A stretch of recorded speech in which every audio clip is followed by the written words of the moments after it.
কি গো, বাজারে যাচ্ছি, কিছু আনতে হবে? আনতে তো হবে অনেক কিছুই। হ্যাঁ, তো সেটা মনে করে বলো, ফিরে আসলেই তো আবার তোমার মনে পড়ে। মেথি শাক এনো, আমরা পেলে এনো, আর একটা কচি দেখি এঁচড় যদি পাও নিয়ে এসো। এঁচড় এখন আর কচি নেই গো, সব কাঁঠালের। আর যদি পাই নিয়ে আসবো, তবে রান্না কিন্তু আমার মতো করে করতে হবে। আচ্ছা ঠিক আছে। পেলে ফোন করবো, আলু পেঁয়াজ আদা রসুন কেটে রাখবে। এনাও সব এনেছি, দেখে নিও। দেশি এঁচড় পাইনি কিন্তু, উড়িষ্যার এঁচড় এনেছি, ভালো টেস্ট। আলু পেঁয়াজ আদা রসুন আমার সব কাটা হয়ে গেছে। এবার এঁচড়টা দাও আমাকে একটু, আর একটু সর্ষের তেল দিও, আমি তাড়াতাড়ি কেটে উঠি। হ্যাঁ দিচ্ছি। এঁচড়ের পিসটা একটু ছোট করবে, আর বুকাগুলো সব ফেলে দেবে কিন্তু। এই টমেটো এনেছো? টমেটো কি আনতে বলেছো? কি আশ্চর্য, আনতে বলিনি বলে কি আনবে না? টমেটো তো লাগবে এঁচড়ে। কথাটা তো ভালো মতো বলা যায়, এইভাবে বলার কি আছে, সবই রিল দেখার এফেক্ট। আর এঁচড়ের মাঝখানে আবার রিল এলো কোথা থেকে? এটা তো লং ভিডিও। ঠিক আছে, তুমি আলু এঁচড় ধুয়ে মশলাটা বাটো, আমি দেখছি টমেটোর ব্যবস্থা। হ্যাঁ, আমি ধুয়ে আদা রসুন সব বেটে রাখছি। কিছুটা পেঁয়াজও বেটে নিও, লাগবে। হ্যাঁ, সব বাটাবাটি আমার কমপ্লিট। এবার এঁচড়টা আলুটা সেদ্ধ বসিয়ে দিই। হ্যাঁ, সেদ্ধ বসিয়ে দাও। ওর মধ্যে একটু নুন দিও, আর অল্প আদা রসুন পেস্টও দিয়ে দিও। আর এই যে চর্বি নিয়ে এসছো এতখানি, এটা কি পুরোটাই ধুয়ে নেবো? হ্যাঁ, সবটাই ধুয়ে ফেলো, কিন্তু পুরোটা লাগবে না। তাহলে কিছুটা রেখে দিই, কালকে ঘুগনি বানাবো। ঘুগনি বানালে এক বাটি উত্তমদার জন্য তুলে রেখো, অনেক দিন আগে খেতে চেয়েছে। তোমরা খেতে চেয়েছে, আমাকে আগেই বলতে আমি অনেকদিন আগেই বানিয়ে দিতাম। আচ্ছা, এবার কড়াইতে সর্ষের তেলটা ভালো করে গরম করে আলুটা নুন দিয়ে ভেজে নাও। আরে বাবা, হ্যাঁ আলু ভাজতে আমি জানি, নুন দিয়ে আলু ভাজতে হয়। তুমি টমেটো পেলে কিনা সেটা বলো। হ্যাঁ যাই, আর কি করব। তুমি আলুটা ভাজা হয়ে গেলে এঁচড়টা ভেজে একটু চা বসাও, আমি নিয়ে আসছি টমেটো। শোনো শোনো, এদিকে শোনো।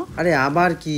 আসার সময় না মনে করে একটা চা বানানোর মেশিন নিয়ে এসো। বুঝতে পেরেছি, আমি রাধের সামনে দোকান থেকে খেয়ে নিচ্ছি। তুমি কিন্তু এঁচড়টা একটু নুন হলুদ দিয়ে কড়া করে ভেজো। এবার কি সর্ষের তেলে গরম মশলা ফোড়ন যাবে? 1 কেজি এঁচড়ের জন্য 2টো এলাচ, 2টো লবঙ্গ, 2টো দারচিনি দিলেই হবে। কুচনো পেঁয়াজটা কি দিয়ে দেবো? হ্যাঁ, 100 গ্রাম বাটা আছে, আর বাকি 100 গ্রাম বেশ ভালো করে বাদামি করে ভেজে নাও। পেঁয়াজ তো লাল করে ভেজে দিয়েছি, টমেটোটা দিয়ে দিই? টমেটোটা পরে দেবে, আগে পেঁয়াজ বাটা আর 50 গ্রাম রসুন বাটা দিয়ে বেশ ভালো করে কষাও। গন্ধটা চলে গেলে তারপরে আবার 50 গ্রাম আদা বাটা দিয়ে ভালো করে কষাও। নাও, মাংসের মতো করে খুব ভালোভাবে কষিয়ে দিয়েছি। এবার গ্যাসের ফ্লেমটা হাই থেকে মিডিয়াম করো, আর ভাজা এঁচড়টা দিয়ে বেশ সময় নিয়ে কষাও। গুঁড়ো মশলা কি কি যাবে একবারে বলো, একসাথে কষিয়ে নিই, নাহলে তো এঁচড়গুলো আবার এতক্ষণ ধরে কষালে গা ছেড়ে দেবে। আচ্ছা, 1 চামচ করে জিরে ধনে লঙ্কার গুঁড়ো, হলুদ, কাশ্মীরি লঙ্কার গুঁড়ো, আর পরিমাণ মতো নুন, আর ওপর থেকে টমেটোটা দিয়ে আরেকটু কষাও। বলছি এঁচড়টা না খুব ভালো এনেছো, সেদ্ধ করে এতক্ষণ ভাজলাম, তারপর এতক্ষণ কষালাম, তোমার মতো গা ছেড়ে দেয়নি। ঠিক আছে, কালকে একবারের জায়গায় দুবার বাজারে যেতে বলো। সে তুমি যাই বলো, আমি একবার কেন 4বার বললেও তুমি বাজারে যাবে।